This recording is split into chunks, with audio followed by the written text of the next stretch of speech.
ఇదే అంశంపై కిషన్ రెడ్డి మాట్లాడుతున్నారు. ఇప్పుడు లైవ్ చూద్దాం.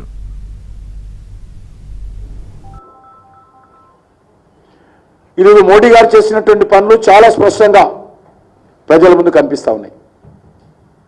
ఒక్క అవినీతి ఆరోపణలు లేకుండా నీతి నిజాయితీతో నరేంద్ర మోడీ గారి ప్రభుత్వం అన్ని రంగాలలో కూడా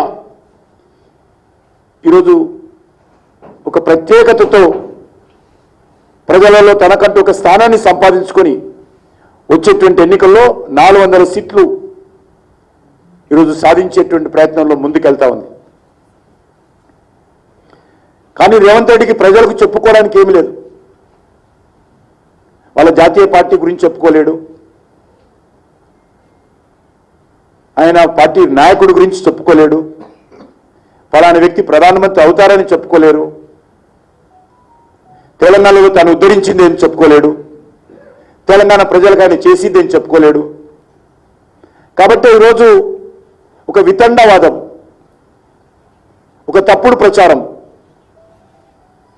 రేవంత్ రెడ్డి ఎత్తుకున్నాడు. ఎంతకు దిగజారంటే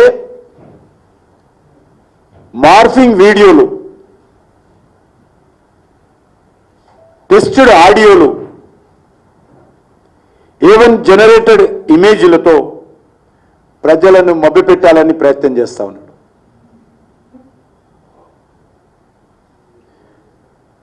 ఈ దేశానికి హోంమంత్రి ఆయన మాట్లాడినటువంటి మన తెలంగాణలో మాట్లాడినటువంటి మాటలను కూడా సిద్దిపేట జరిగిన బహిరంగ సభలో మార్ఫింగ్ చేయడము ఇంతకంటే ఇంకో నేరం ఉండదు.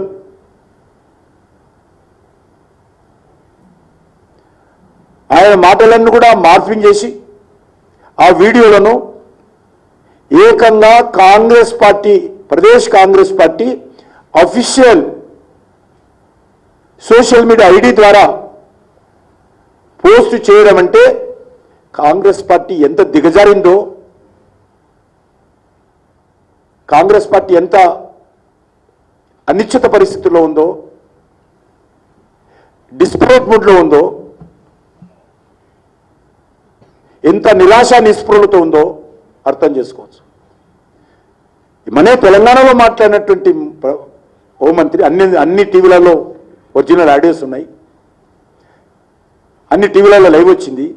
దాన్ని ఈరోజు మార్ఫింగ్ చేసి లేని మాట ఆయన నోట్లో పెట్టినట్టు చూపించి ఈరోజు ఈ రకంగా సోషల్ మీడియాలో ప్రచారం చేయడము ఇంతకంటే దిగజారుడుతనము, ఇంతకంటే కాంగ్రెస్ పార్టీ వైఫల్యము ఇంకొకటి ఉండదు. కేంద్ర ప్రభుత్వానికి సంబంధించినటువంటి హోమ్ మినిస్టర్ మాట్లాడినటువంటి మాటలను మార్ఫింగ్ చేయడం అంటే అది సామాన్య విషయం కాదు, చాలా సీరియస్ విషయం ఇది. ఇది కేవలం రాజకీయ కోణంలోనే చూడలేము. దేశ భద్రతకు సంబంధించిన విషయం, దేశంలో బడుగు బలైన వర్గాల ప్రజల్లో ఒక ఉద్రిక్తలు రెచ్చగొట్టేటువంటి ప్రయత్నం, మీ యొక్క రిజర్వేషన్స్ పోతాయని రెచ్చగొట్టి శాంతి భద్రతలకు భంగం కలిగించేటువంటి ప్రయత్నం.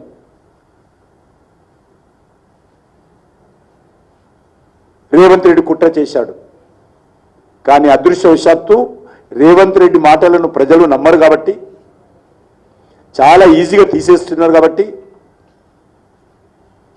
ఆయనను ఒక జోకర్ కింద చూస్తున్నారు కాబట్టి ఈరోజు ప్రజలు ఏమాత్రం పట్టించుకోవడం లేదు. శాంతియుత వాతావరణం దెబ్బతీసేటువంటి ప్రయత్నం చేస్తున్నాడు రేవంత్ రెడ్డి, అయినా ప్రజలు ఆయన మాటలు పట్టించుకోవడం లేదు. ఘర్షణలు వేగాలైనట్టు కుట్రలు చేశాడు. దీని ద్వారా రాజకీయ లబ్ధి పొందాలని ప్రయత్నం చేస్తా ఉన్నాడు.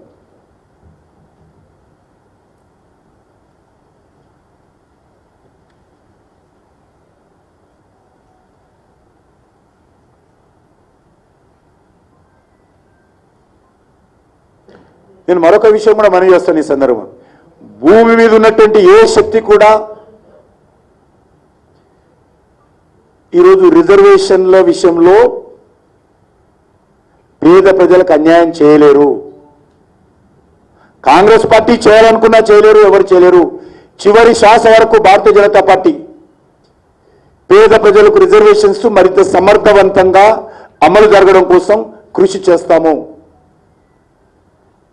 నిన్న ఆర్ఎస్ఎస్ చీఫ్ కూడా అదే చెప్పాడు. ఇంకా పూర్తిగా న్యాయం జరగలేదు, న్యాయం జరగాల్సినటువంటి అవసరం ఉంది. బడుగు బలైన వర్గాల్లో ఉన్నటువంటి పేదవాళ్లకు మేలు జరగాలి అనేటువంటి విషయం చాలా స్పష్టంగా వారు కూడా చెప్పారు. ఈరోజు భారతీయ జనతా పార్టీ తరఫున కూడా మేము కూడా పునరుద్ఘాటిస్తున్నాం.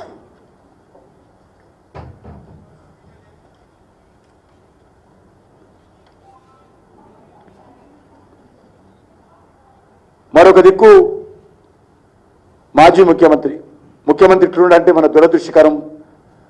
ముఖ్యమంత్రి మాజీ ముఖ్యమంత్రి ఇద్దరు కలిశారు, భలే దొరికారు మన తెలంగాణకి, మన కర్మ. అబద్ధాలతో జీవితాలు గడుపుతున్నారు, అబద్ధాలతో రాష్ట్ర రాజకీయాల్లో చెలామణి అవుతున్నారు, మాటల గారడీలతో నడిపిస్తున్నారు. ఒక ఆయన పేగులు తీసి మెడకేసుకుంటానంటే, ఒక ఆయన కండ్లు పీకి